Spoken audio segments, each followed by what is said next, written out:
मुस्तफा के दर से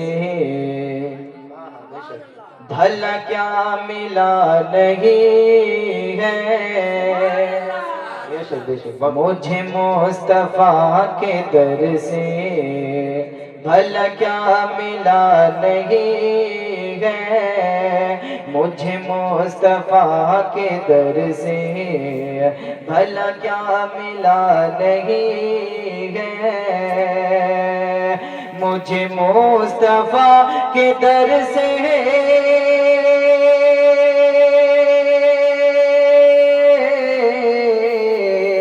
मुझे मुस्तफा के दर से भला क्या मिला नहीं है। मैं गुलाम मुस्तफा हूँ, मैं गुलाम मुस्तफा हूँ। मेरे पास क्या नहीं है। मैं गुलाम मुस्तफा हूँ, मेरे पास क्या नहीं है। সমস্ত প্রশংসা মহান আল্লাহ পাকের দরবারে, যিনি আজকে আমাদের এই পবিত্র সভা, পবিত্র আঞ্জুমান, পবিত্র মিলাদে মুস্তাফার মধ্যে বসার, কিছু কথা শ্রবণ করার, হাদিস ও কোরআনের কথা শ্রবণ করার এবং আমল করার তৌফিক দান করেছেন। সেই আল্লাহ পাকের দরবারে আমরা সকলে মিলে শুকরিয়া জানাই। সবাই বলুন আলহামদুলিল্লাহ। তারপরে পরে আমারও আপনার নবী, দয়ার নবী, মায়ের নবী, তাজদার মদিনা আহমদে মুজতবা মুহাম্মদে মুস্তাফা সাল্লাল্লাহু তাআলা আলাইহি ওয়াসাল্লামের উপরে হাজার হাজার লক্ষ লক্ষ কোটি কোটি দুরুদে সালামের নজরানা বর্ষিত হোক। সবাই বলুন আল্লাহুম্মা আমিন। বিরাদার ও আমার বন্ধুগণ, বাবাজি, ভাইরা, আমি ইনশাআল্লাহ আপনাদের কাছে আজকে এমন এমন কথা আপনাদের শোনাবো, হাদিস শোনাবো, যেটা আজকে আমাদের খুবই প্রয়োজন। যে আমরা মনে চিন্তা করি ইসলাম মনে হয় এই ফাতিহা, এই জলসা আর আপনার টুপি, এটাই মনে হয় ইসলাম মানে পূর্ণ হয়ে গেল। নয়, ইসলামের আপনি ব্যাকগ্রাউন্ডে যাবেন, ইসলামের নিয়ম কি, কানুন কি, ইসলাম কি বলছে, মানুষের সঙ্গে কি রকম চলাফেরা করব, বেরাদার সেই সম্পর্কে ইনশাআল্লাহ আলোচনা করব। এই জন্য আপনারা মনোযোগ ধ্যান দিয়ে একদম ভালো করে শুনবেন এবং বোঝার চেষ্টা করবেন ইনশাআল্লাহ। আমি আশা করি আপনাদেরকে আমি বুঝাবার জন্য আল্লাহ আমাকে যেন তৌফিক দান করুক, বলুন আমিন। ইনশাআল্লাহ আমি আরেকটা পয়েন্ট আপনাদেরকে বলছি যে আমাদের আজকে কোরআন, সর্বশ্রেষ্ঠ কিতাব কি? কোরআন। এই কোরআনের ভুল ব্যাখ্যা, এই কোরআনের আপনার ভুল ব্যাখ্যা করতেছে, কিন্তু মুসলমান আমরা ভুল সেটাকে ধরতে পারি না। কারণ কি জানেন? শিক্ষা নেই। কোরআন কি আপনার সামনে গালি দিয়ে চলে যাচ্ছে, কিন্তু আপনি মুসলমানের ঘরের ছেলে, আপনি চুপ হয়ে বসে আছেন। কেন? আমরা তো কিছু বলতেই পারবো না। কেউ কেউ বলে কোরআনে নাকি লেখা আছে যে নিজের মেয়েকে বিবাহ করুন, নাউজুবিল্লাহ, কিন্তু মুসলমান চুপ হয়ে বসে আছে, উত্তর দিতে পারবে না। কারণ শিক্ষা নয়।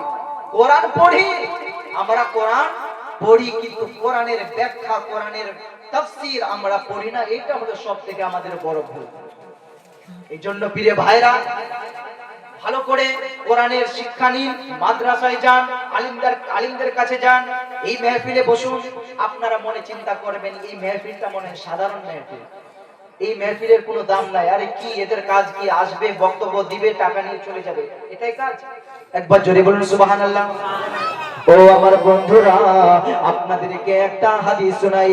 আমার নবীজি বলে, সাহাবা, কোথাও যদি আপনার কোরআনের চর্চা হয়, কোথাও যদি হাদিস কোরআনের চর্চা হয়, কোথাও যদি দ্বীনি জ্ঞানের কথা হয়, কোথাও যদি হাদিসের চর্চা হয়, কোথাও যদি কোরআনের শিক্ষা হয়, আল্লাহর নবী বলে, সাহাবা, কোথাও যদি জলসা হয়, জলসা, যেই জলসার মধ্যে মাসাইল বলা হয়, ওই জলসার মধ্যে যতগুলো মানুষ থাকে, এটা আপনারা ভাববেন না এই মজলিসের কোনো পাওয়ার নাই।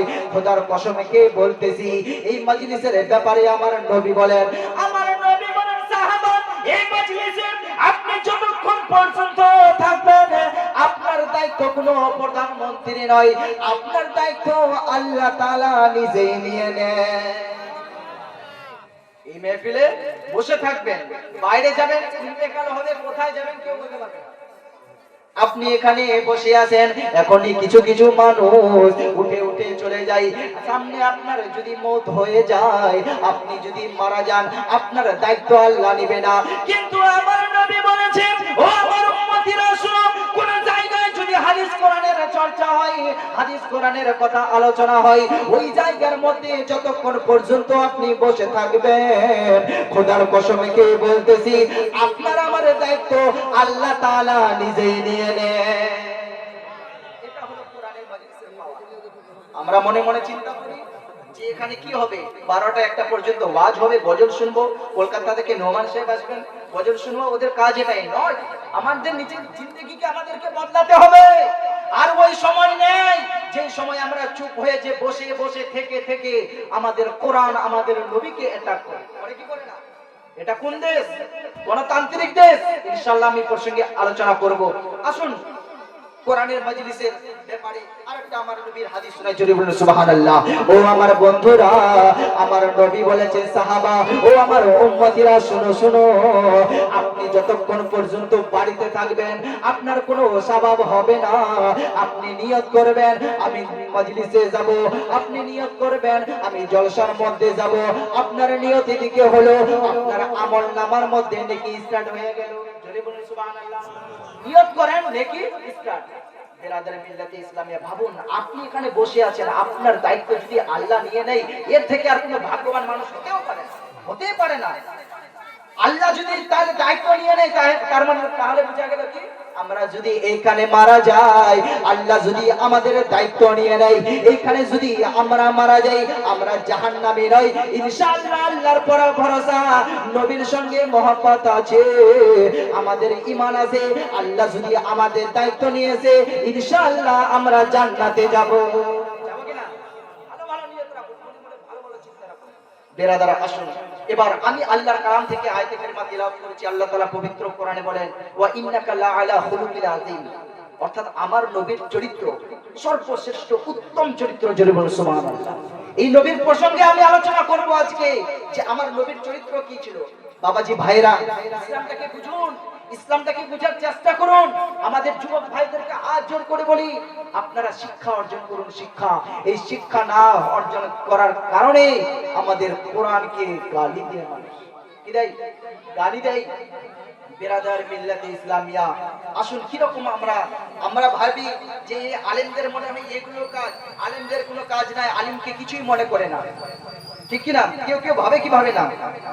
কিন্তু ভাই, এই আলিমদেরকে যদি বাড়ি পাঠিয়ে দেন, মাদ্রাসার মধ্যে যদি তালা লাগিয়ে দেন, 10 বছর খালি তালা লাগিয়ে দেখুন, 15 বছর মসজিদে তালা লাগিয়ে দেখুন, আলিমরা যদি আপনারা আন্দোলন করে আমরা 10 বছর মাদ্রাসা করব না, আল্লাহর ইজ্জতের কসম খেয়ে বলি, যদি 10 বছর 15 বছর মাদ্রাসা বন্ধ থাকে, এই আলিমরা যদি বন্ধ করে রাখে, আলিমরা যদি মাদ্রাসা না করে, মসজিদ যদি না করে, তাহলে 15 বছর পর কোন মানুষ, আপনাদের ছেলেরা নবীর গোস্তাকে তৈরি হবে 100% হবে। 15 বছর মাদ্রাসাকে খালি তালা লাগিয়ে দেখুন, আর আলিমরা যদি বলে আমরা যাব না মসজিদ মাদ্রাসায়, 15 বছর বলবে, পরে বলবে নবীর মা বাবা জাহান্নামে, বলুন নাউজুবিল্লাহ, বলবে যে কোরআনে এটা লেখা আছে। কসম খেয়ে বললাম, আমাদের আলিমরা আছে আমাদের কাছে, তো আমাদের ঈমান বেঁচে আছে। এই আলিমরা আমাদের পিছনে আছে, তো আমাদের ঈমান আমরা হারাইনি। যখনই আলিমরা আমাদের সাথ ছেড়ে দিবে, ভেবে নেবেন আপনার ঈমান টলমল টলমল করবে।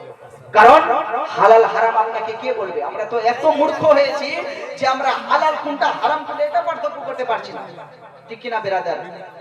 আসুন এবার এই আলিমদের প্রসঙ্গে ইনশাআল্লাহ বলবো। একবার খালি দুরূদ পড়ুন, আল্লাহুম্মা সাল্লি আলা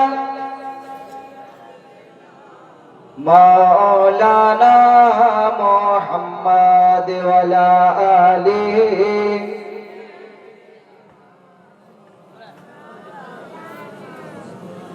মাওলানা মুহাম্মাদ। ওম পূর্ণমেদম पूर्णमिदं पूर्णमुदच्यते पूर्णस्य पूर्णमादाय पूर्णमेवावशिष्यति।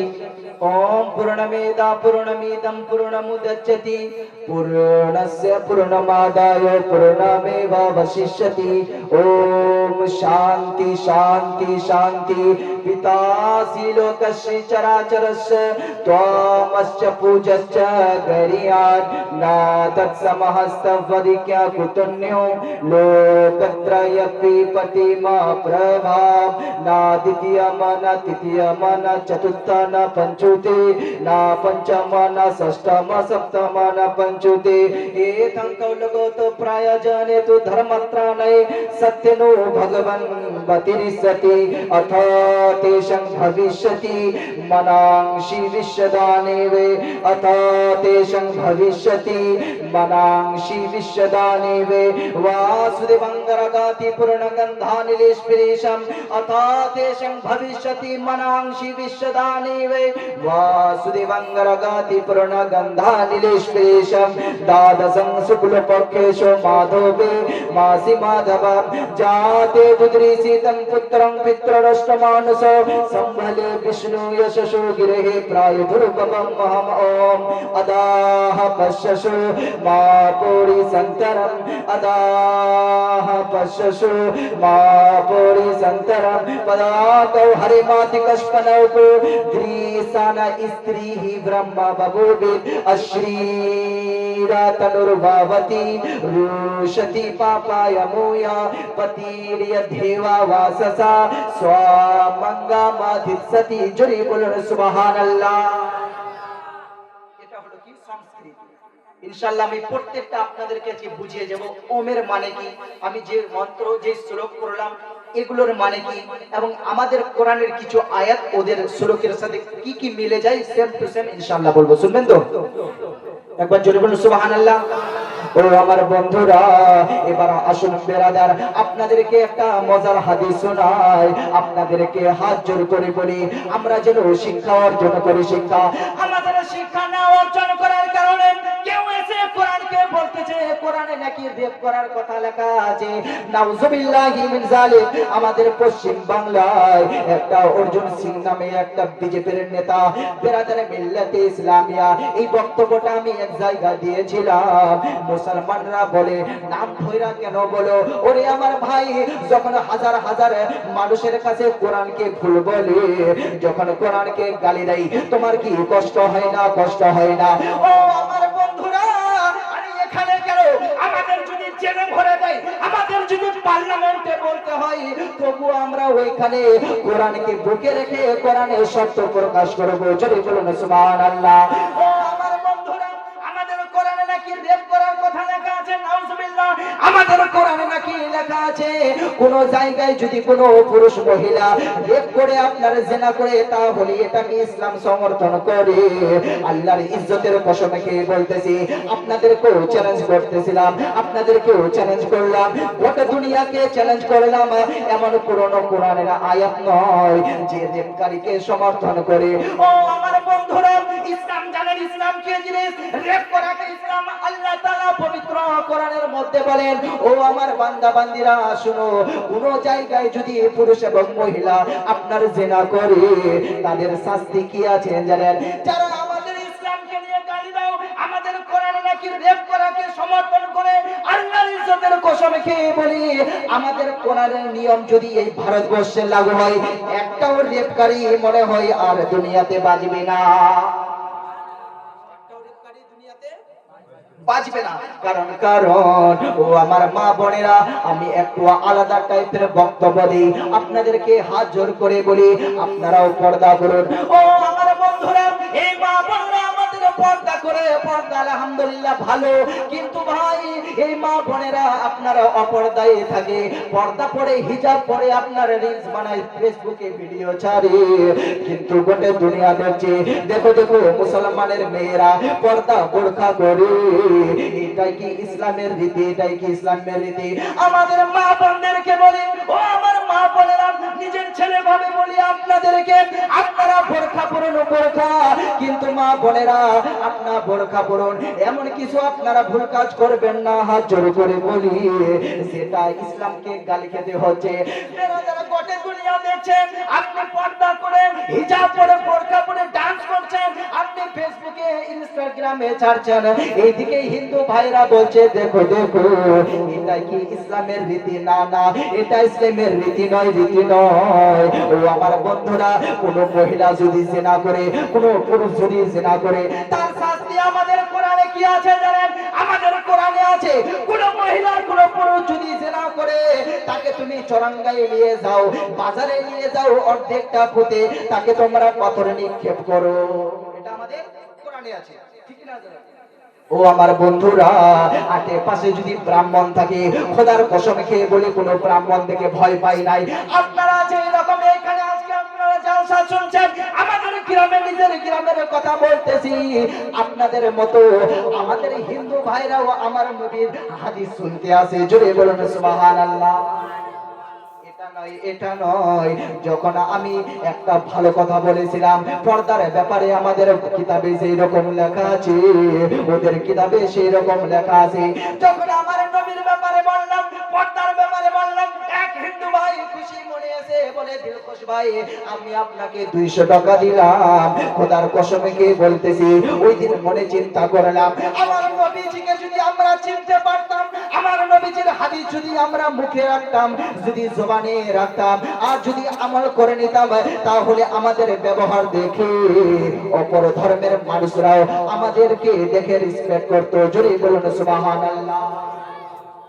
যারা বলে আমাদের কোরআনে নাকি আতঙ্কবাদী কথা লেখা আছে, যারা বলে আমাদের কোরআনে কি লেখা আছে নিজের মেয়েকে বিবাহ করো, আজকে আমি প্রমাণ করব যে আমাদের কিতাবে কি লেখা আছে। জোরে বলুন সুবহানাল্লাহ। হাত তুলে বলুন ইয়া রাসূলুল্লাহ। ভালো লাগছে?